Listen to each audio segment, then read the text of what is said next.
Hello, I'm Kat and this is Pia. We're at Refresh Yoga Center. Today we're going to show you some modifications you can use in your downward facing dog. Pia, can you please come into downward facing dog?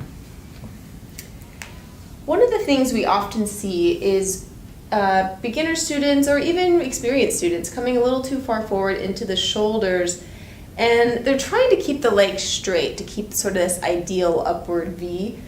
But she's causing a lot of tension across the back. So try bending your knees, Pia.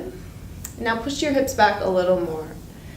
And as you can see, she can get a lot more stretch through the low back. We're not trying to create this ideal shape. Now keeping your hips right where they are, maybe experiment with straightening the leg.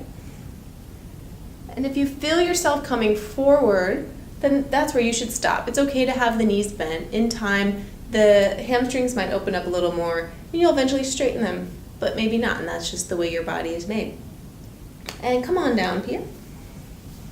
The other common issue we hear is wrist pain or wrist soreness. And that can come from a heavy vinyasa practice, a lot of chaturangas, and there are ways to modify that, and there's a few tools that you can use. The first being a yoga wedge. So we're going to place this at the top of the mat. And we'll double it up for a little bit of grip. And what this is going to do is reduce the amount of flexion and the amount of pressure that comes into the wrist joint.